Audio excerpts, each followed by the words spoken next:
Good morning, everybody. Hopefully you had a wonderful weekend, and we're getting pretty darn close to the official start of summer, so that's a good thing, especially here in Minnesota. So because of that, we will have Memorial Day next weekend, so our offices will be closed, and I'm sure all of you guys will be doing something with your friends or family on next Monday anyway, so we will not have a call next Monday.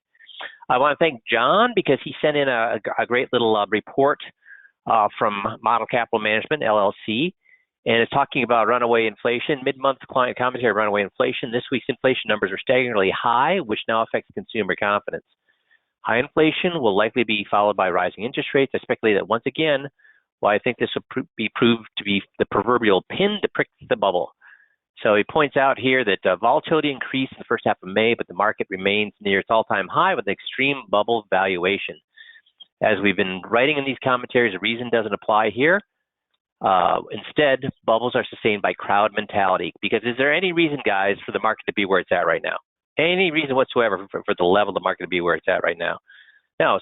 But the market is driven by the crowd mentality, and the crowd mentality with Robinhood and the GameStop and Tesla and cryptocurrency is what? Crazy. All bubbles burst, and the bigger the bubble, the more the severe the crash. But when? Timing is difficult to determine. Obviously, it could be next week, could be next year. We don't know, but we know it's coming. But a crash needs a catalyst. So in today's update, and this is, again, not me. This is the person who wrote the report. I review the latest inflation numbers and speculate once again why I think it'll prove to be the proverbial pin to prick this bubble. So you can see U.S. core inflation rate, and producer price index. And what have all of them done? And how much higher are they than they've been, again, in the last 20 years? Here's another example of inflation rate versus treasury rate. Look at how it spiked. Inflation is already affecting consumers. The University of Michigan consumer sentiment unexpectedly dropped to 82.8 in May from 88.3, with rising inflation cited by consumers as one of the reasons. So you can see it dropped significantly. And so you can see this analyst says 6-month S&P fundamental outlook is extremely negative. Short-term risk is extremely high. Sell, sell. That doesn't mean we should sell, but it's saying that what? We certainly shouldn't be buying, and we better have our portfolio set up to 40, 60, 60, 40, 50, 50. And all the guys I talk to right now are guys, and these are what guys are doing. They put it out there for their clients. Do you think clients right now are leaning more 60-40 stocks or 60-40 guarantee fixed FIAs? Almost every single person I've talked to right now is going towards the FIA. So current value, book to price value, or price to book value, sorry, where are we right now compared to the last 20 years?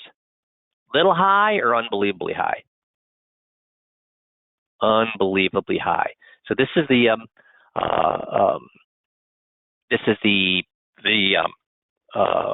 reason why he thinks that we're set for a crash. Now, if we look at the Shiller PE, it says that right now, where the markets are at right now, it said we should have a zero return over the next 10 years, or really a negative return in the next 10 years. But in reality, it will never be the case that the Shiller PE will reverse exactly to the mean after 8 years. So, just because the Shiller is saying it's supposed to be negative over the next 10 years, does that mean it's going to be negative over the next 10 years? No, it does not. So what they've done is they've looked at, and they're saying 8 years, what they're looking at is if we're really lucky, if everything goes our way, what kind of annual return should we have? This is best case scenario. All the ducks, all the stars get into alignment and everything's perfect. What should we expect for rates of return? If we're really lucky, 0.8. If we go to reverse to mean, it means we're going back to what? Negative an average, negative 4% over the next 10 years. Now, is it going to be negative 4, negative 4, negative 4, negative 4 for 10 years? No. What's going to happen? If it fell 40%, went up 40%, fell 40% again, went up 40%, we'd still end up with a negative 4% on average over the next 10 years. Does that make sense? Now, for unlucky, it could be negative 6, negative 7.6. If it's really unlucky, it'd be So on the worst case scenario, we could average a negative 12.2% over the next 10 years. If we're really lucky, we're going to average a 0.8. So what does that say for where we should have our clients' money? Because as we said, it's not going to be a negative 4.2% a year, or negative 7.6% a year, or negative 1.5% a year. It's going to be what? Up and down, up and down, up and down on what is the best investment ever invented for an up and down market. Yeah, the FIA. So today we want to talk about a tape review on the 21-point checklist. We're going to talk about property casualty. So the property casualty, which is both umbrella and property casualty, should look like this. The umbrella should be how long did it take for us to save? How quick does it take to disappear? If we had a party and somebody tripped on a garden hose, what's likely they're going to sue us? The umbrella should be about $250. You get that from your current guy, and we look at it as prepaid legal. And again, you get it from your current insurance guy. Property casualty, catastrophes in the news, home insurance companies, what they're doing about that. They bury the reductions. The property casualty salesperson's job is to tell you this, but they don't. Replacement cash value, surge coverage, water, and the 90-day rule. What kind of advisor would I be? P&C. And this is the last, property casualty is the last of the non-financial, right? Last of the truly non-financial. Then we're going to just do a summary. What kind of advisor would I be if I didn't cover all those things we talked about, which was the survivor's guide, powers of attorney, wills, trusts, identity theft. So this is what we should be looking for. So I'm going to just run through, let's see, 3328. So I'll zip this out to 3328. We'll see, and everybody said they liked last time when I ran through what it should look like, and then we're going to listen to an advisor, okay? So 3320.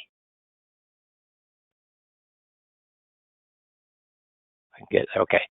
So again, guys, people used to ask me, how can you possibly make $1 million a year in such a small territory? Remember, I only had 14,000 senior households that I marketed to.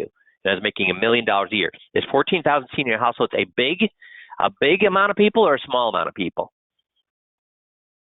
And remember, they were teachers, they were nurses, and they were IBM engineers. So were they multimillionaires or were they salt of the earth people? You know, there were solid middle class people. I used to tell people I make $1 million a year by doing things I don't get paid for. Because when I wasn't doing these things like we're going to talk about today, people wouldn't move their money to me. Does that make sense? When I started to do these things, people did move their money to you. So you got to do these things and you got to do them well. So let's listen to how it should sound or what it should sound like. So here we go. Financial advisor, my job is to provide advice on what? Making sure people keep the money that they have. Right. And this is an example of that? Mm-hmm. Oh, absolutely. Exactly. So that's the identity theft plan. So we'll go to the next thing we want to talk about, which is umbrella liability protection. So how long did it take for you guys to save for retirement? A couple of years? Oh, no. 40 plus years, I would say. 40 plus years. And if you're sued, how quickly could that money go bye-bye?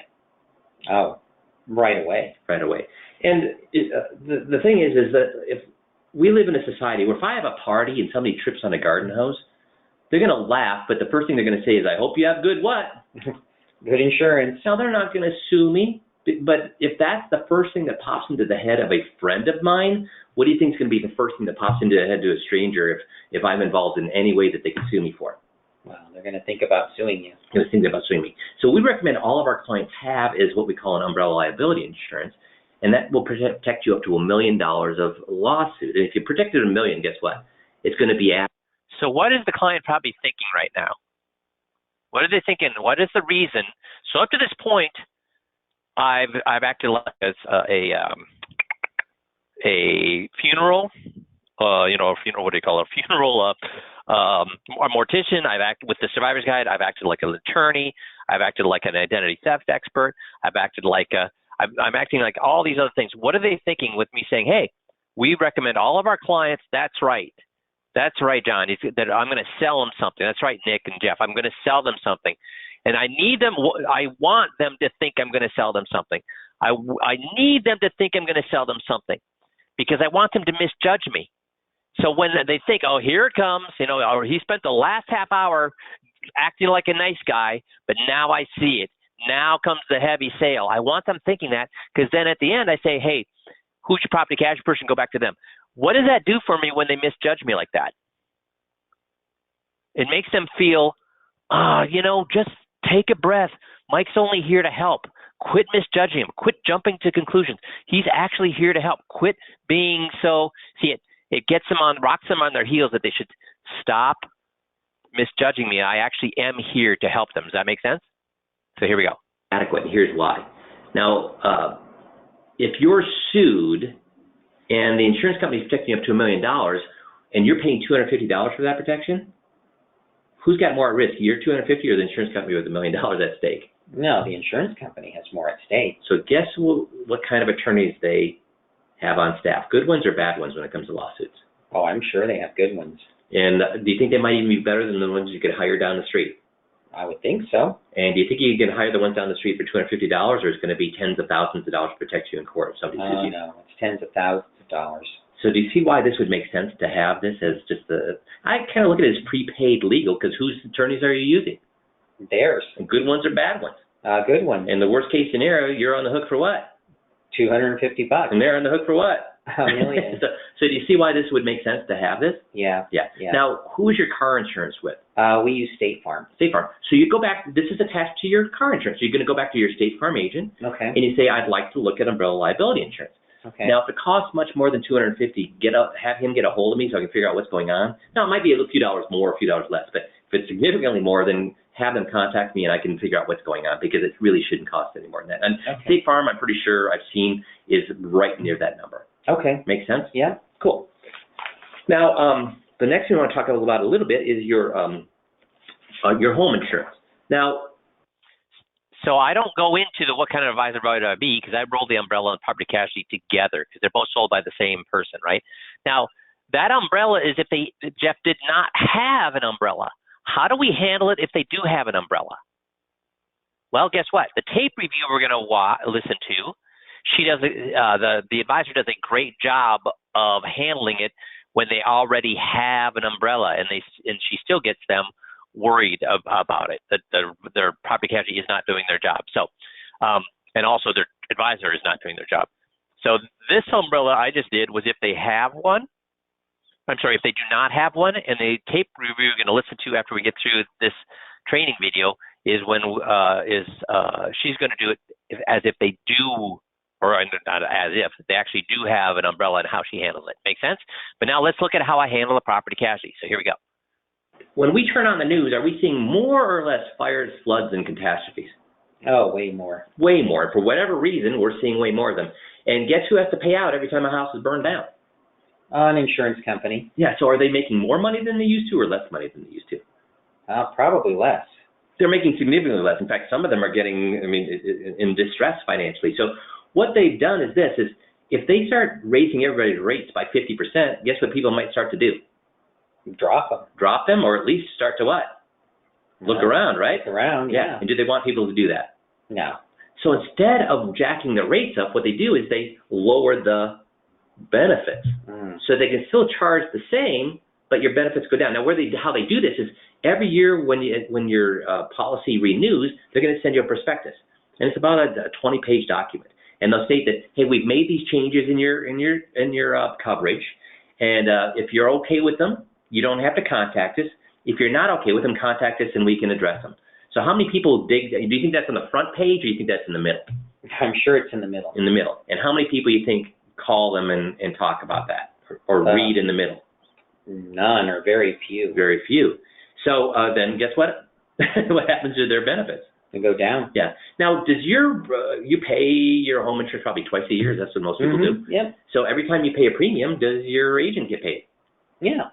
So is it okay to make him work a little bit? Yeah. Or her, or I don't know if it's a guy or gal, but make them work a little bit. Oh, sure. Yeah. So what we recommend is you take this checklist back to them, and you get verification of what your coverage is. And I'll give you just examples of some of the things you're going to have them fill out. So how much work is it for you to just give this to them, fax it to them, email it to them? I mean, a lot of work or not a lot? That's not a lot of work. So is it okay then to have them do the work? Oh, yeah. Yeah. So some of the things, for example, do you have replacement cost or actual cash value? Or so why did I emphasize that it's going to be no work on their side. It should be their property casualty agent's work. Because people are inherently what? People are inherently what? Yeah, lazy, Jeff. They're lazy. That's right, Dale. So they're not going to want to go through the hoops to do that. So I want to emphasize, this isn't a big problem. You're going to give this to your property casualty agent. It's his job to do this. So I want to emphasize that. So don't forget that part. Or stated value. So, for example, if you thought you had replacement costs on a roof and your roof costs, a storm comes through, wipes your roof off, and it costs $20,000, guess what replacement cost means? They're going to pay whatever it costs to it. Yeah. $20,000. Now, if they change it to actual cash value, what they're going to say is they're going to lower the value of your roof because they're going to say it's older. They're going to depreciate it, and they say, listen, your roof has been on there for 19 years. It's only worth about $5,000 at this point. So the bill comes in at $20,000. They're going to say your roof is only worth $5,000. So how much are you going to be on the hook for? $15,000, the difference. Is that kind of a hard pill to swallow if you thought you're going to get 20 and you only get 5? Yeah, that's going to be a really hard pill to swallow. Because the rest of that pill is coming out of whose bank account? Ours. Yours. Now, there's another thing called surge insurance. And what that is that if a storm comes through, does it normally hit one house? No, it's every house. Every house. So there could be hundreds of houses with damaged roofs and siding, right? Right. And are there hundreds of roofing companies, or are there only a handful of roofing companies? Yeah, there's usually only a handful. So what they're going to say is, how quick does everybody want to get their roofs fixed? Oh, right away. Right away, right? So guess what they're going to do with their pricing? They're going to just jack it up. They're going to surge. It's going to be surge pricing. So instead of $20,000, they're going to charge $25,000 because that's the going rate at that point. If you want to get your roof fixed quickly, you're going to have to what? Just going to have to pay it. But the insurance companies say if they don't have surge insurance, they're going to say that roof's only. Guys, is surge? There was just an article. There was just a big news report. I forget if it was on 60 Minutes or on one of those 2020 or whatever on those news shows. Is surge pricing happening across the country right now with all the catastrophes? Jeff is saying yes. Yeah, it is all over the place. So people are insured for a burned down house for $250,000. But if your house burned down in a fire, guess what? Was you're the only in a forest fire or a wildfire? Was you the only house that burned down? Or if your house is flooded, was you the only house that was flooded? No, it happens to lots of houses.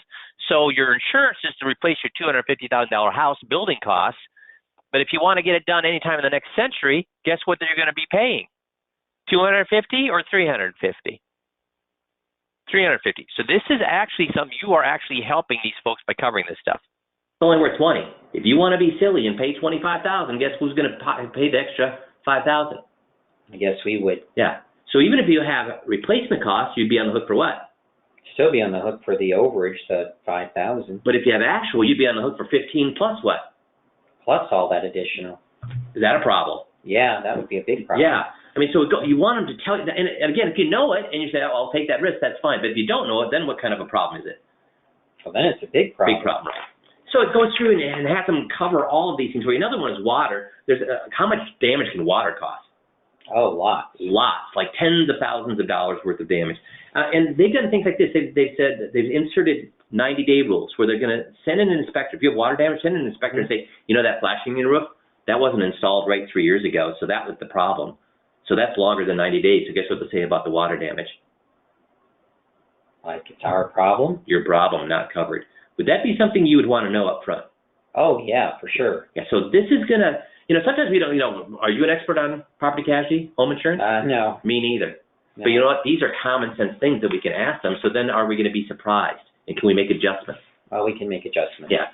So this is something we give to all of our clients, and we'll actually help them go through with their property casualty agent to get these things addressed or get any questions answered. Okay. Now, again. So they find out they have an umbrella problem. They find out that they have property casualty, things that they don't know about. That could be a problem. Have I done my job? Have I done everybody answer this, yes or no? Y or N? Y or N?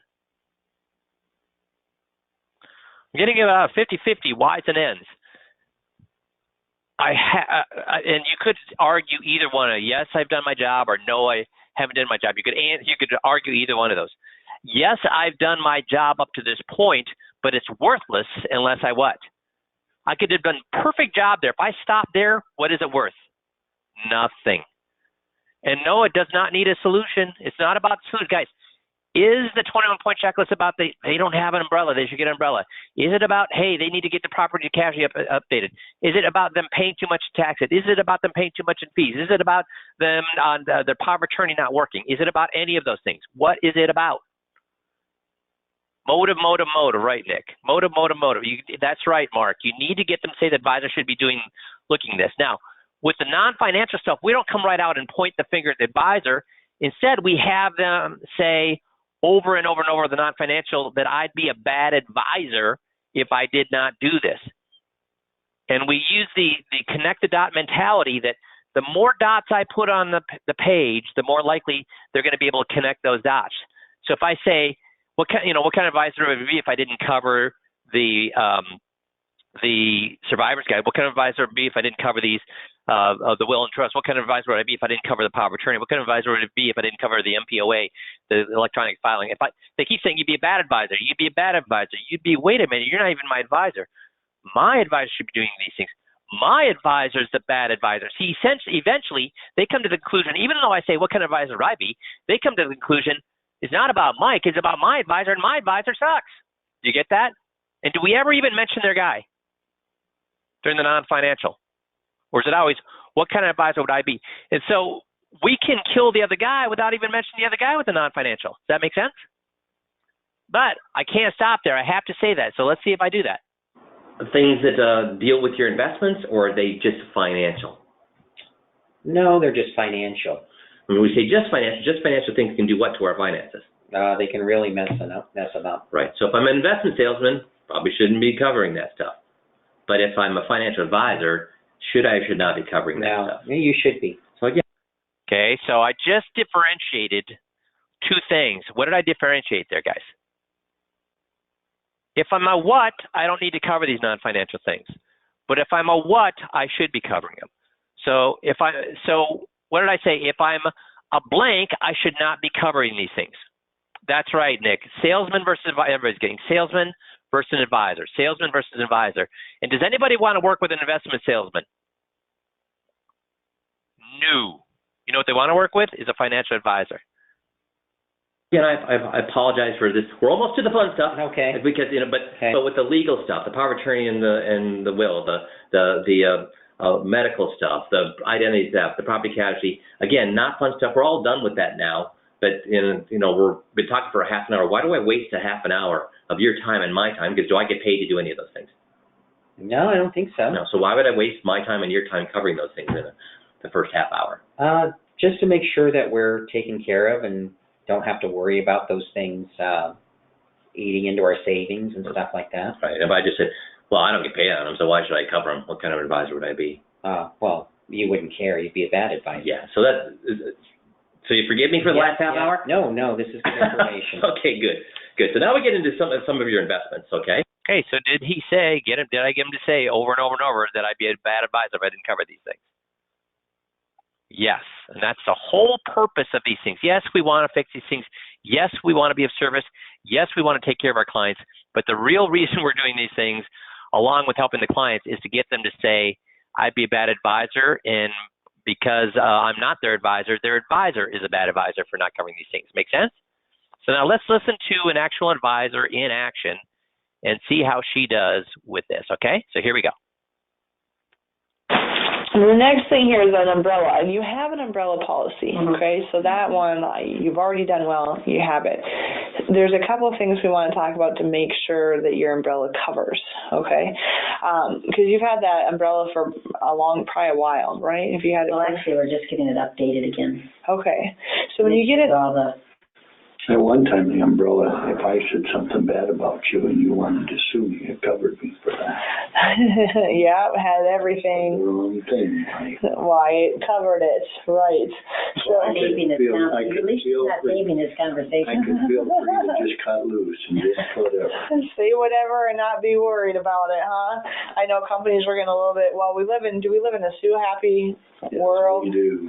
I mean, and I'm sure you see that you're probably even more concerned with the businesses, because if someone slips, what's the first thing they say? I'm gonna, and half of them, maybe won't, but I think. We got this young mechanic, he's a good mechanic, working in the shop. And, I come down and his brother's in there and they're working on the brother's pickup. And it's, your brother's not on our payroll or whatever. And there's no reason for him to be in this shop. I said, it's one thing if, something happens to you and you're on our payroll and you're covered, but it's totally different if something happens to him while you got this truck up on jacks and whatever. Right. You have to look at this from our point of view. It's not that we don't want you working on your brother's truck, but you want you working on your brother's truck. Yeah. You gotta have the liability. Take it out to your shed and work in the shed or whatever. Yeah. Well, I'm sure you have, because with all the stuff you have, a lot of think about the liability. I think we're just getting ours updated because of making sure that we're adding all the properties like that when we got in December and. Adding and then the other thing that I was going to say, especially if you're updating it, you have a trust, okay? Mm-hmm. And a lot of your assets are probably you got the trust to put things in it, right? Yeah. So like when you get farms and things, you put them in the name of the trust, the new ones we do. Yes. Yeah. So when your umbrella policy, if it only covers you, okay, and someone were to sue you, if something's in the trust, it becomes part of the trust. So what you also want to make sure, we see this a lot with. What's the likelihood that the property casualty agent had addressed this? On a scale of, percentage-wise, 1 to 100% chance of them covering it, what do you think the chance the property casualty agent even knew they had a trust and was addressing that in the umbrella? Yeah, negative 100%. Exactly. So are we providing value and at the same time having them think, wow, I hadn't even thought about that? So here we go. People who have trust, and I have a trust too, you want to make sure that the trust is named as an additional. I'll have to check and make sure it is. Does that make, because if you're covered but your trust isn't covered and they sue, how could that, how much stuff is. Yeah, that's a good point, yeah. So that's one of the things we see with the umbrella. Make sure that the trust is also included in that. The trust is also in. So that's one thing. If they have an umbrella and they have a trust, that's one problem that could occur. And then she's going to do a great job and bring up the second thing that can occur, even if they have an umbrella. Named, because we think that would be an important thing. Yeah, definitely. So that's why I left this in here to cover it, because that, and then the other thing, and it kind of goes along with what you said earlier, Reggie, about you could say something and, it'd be covered. It's really making sure they cover like punitive damages, so that would probably be somewhat along your lines, maybe not quite that. I don't know if it's in there anymore. Punitive. At one time. Yeah, punitive would, say like if you're, driving home and you had one glass of wine at work and you had an accident and caused, $250,000 of damage. Okay. Well, your umbrella, and you have $1 million umbrella, so the umbrella should cover that. But when you go, to the judge decides, hey, we're going to set a precedent of anybody having anything to drink and driving, so I'm going to add another $250 of punitive damages. So if they do that, you have $1 million policy, that's $500,000 that should be covered, right? Mm-hmm. But if it doesn't cover punitive damages, then that $250,000 is out of your pocket. Yes.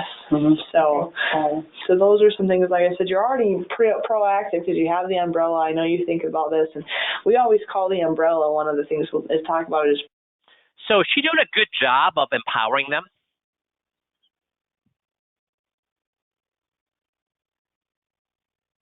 She's doing a fantastic job of empowering them. Tell them they've done such a great job, and they're they're proactive and they think ahead and all of that.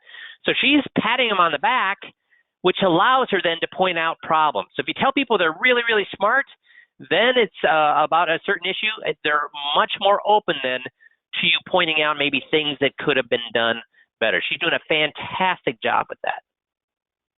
prepaid legal in a sense, because if you get sued and your umbrella company is on the line for $1 million, do you think they're going to hand that out easily, or are they going to defend it? Put a lawyer out. Yes, they're going to put a lawyer, and you think they're going to put a lawyer? A good one. Right, and what you pay for umbrella is probably a couple $100 a year, and I can't remember right offhand. I'm sure you have different policies with all your stuff, Right. but normal Commercial, and then we have and personal. yeah. So, but say like the personal usually is a couple $100. If that was the case, how fast would that go if you paid an attorney? Yeah, it Like wouldn't be long. an hour, maybe. Yeah.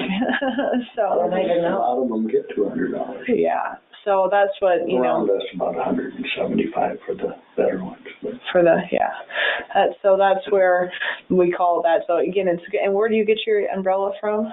We have that through Tricor. Through Tricor. Okay, so when you go back to Tricor, when you're, we just want to make sure you want to talk about including the trust. Yes, they will. And then punitive damages. So, but having that in place is already. So how's she done so far? Yeah, she's done great. She's done fantastic. But all of that will be worth what if she doesn't go through what kind of advisor would I be? So let's see what happens here.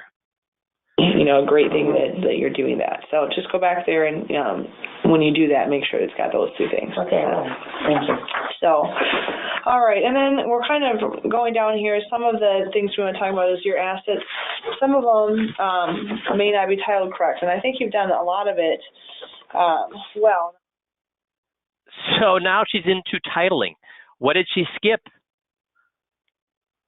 That's right, Mark. She lost it all. All that time that she spent there was worth it. That's 5 minutes and 45 seconds, which is almost exactly the same as what I spent covering both umbrella and property casualty. I think I spent 7 minutes. She spent 6 minutes. She spent 6 minutes. I spent 7 minutes. And what did she get for her 6 minutes? Nothing. All they think is she was helpful. Guys, how many people will move their money to you if they think you're helpful? Everybody answer this.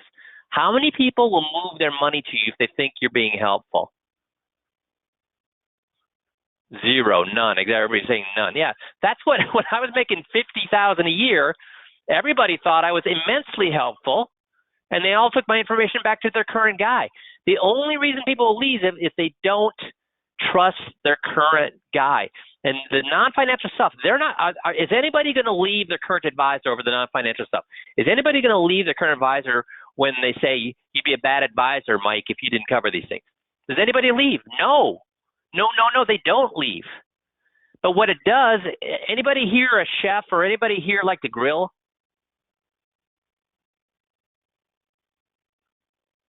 So what happens when you pound a steak? Pound a steak, or you pound the chicken before you put it on the grill. What are you doing? What happens when you do that? What are you doing there? You're tenderizing it, right, Tom? You're tenderizing it. So that non-financial stuff, what it's doing, it's nobody's going to leave their current advisor. But see, when they woke up in the morning, they thought their advisor walked on water, or they would have left him a long time ago. When they woke up in the morning, they thought their advisor was on a pedestal, or they would have left him a long time ago. They don't think their advisor is doing anything wrong. These non-financial things are a great way without saying a single bad thing about their advisor, without even mentioning their advisor, to tenderize their advisor. So when you switch to titling and then beneficiaries and then get into the financial, guess how much easier it is for the meat to fall off the bone when you get to the real stuff. So don't skip these things, okay? Don't skip these things. Because all of these non-financial things, especially up to this point, all these non-financial things with property casualty, is what kind of advisor I'd be if I did not do these things. It gets them thinking, you'd be a bad advisor. You'd be a bad advisor. Wait a minute. You're not my advisor. My advisor's not doing these things. Oh, wait a minute. It's my advisor that's the bad advisor. And have we said a single word about their current advisor? No. But it gets them think. Do you see how it gets them? By the time we get to here, if I keep saying that, do you see how almost everybody at that point would start to connect the dots thinking, wait a minute, Mike's not my advisor. My advisor should be doing these things. If Mike's a bad advisor if he didn't cover these things, my advisor must be a bad advisor for. And can they defend their guy with these things? If all I'm saying is, what kind of advisor would I be? Can they defend their guy with these things? No. I haven't even mentioned their guy. Haven't pointed any fingers whatsoever. I'm letting them point the fingers. And then when I go to titling, do I bring up their guy on titling? Who do I have them point the finger at with titling? Their advisor? So I'm shifting from what kind of advisor would I be up to property casualty, and then titling, I shift to starting to point the blame. Who do I have them point the blame at with titling? Does anybody know that? So, guys, these are things that you should be able to. Very good, Nick. Nope, Tom, not their guy. Their entity. So if it's the bank, we point the finger at the bank. How long does the company want your money? How much money do they want? So if it's Fidelity, it's at Fidelity. So it's at the company. It's not until beneficiaries that we start to point it at their guy. So these are questions you should be able to answer, like not even thinking about it. Because if you have to think about the answers to these things, guys, how good does that tell you you've memorized the scripts and understand what you're trying to accomplish with the scripts? These things should be back and forth. Because how many NFL players have to analyze a play before they go and act, or is it second nature? If you have to think about a play, or if you have to think about reading the offense, what's going to happen to you? You're going to get owned, right? And do we want to be owned in a meeting? No, we do not. Make sense? Good. Well, that's all we are going to cover today. So you guys can get off here early and hammer out your day. So I appreciate all you guys very much. I'll talk to you here in a couple of weeks because Memorial Day. Have a great and safe Memorial Day with your family. Thanks, everybody. Appreciate you guys. Bye-bye.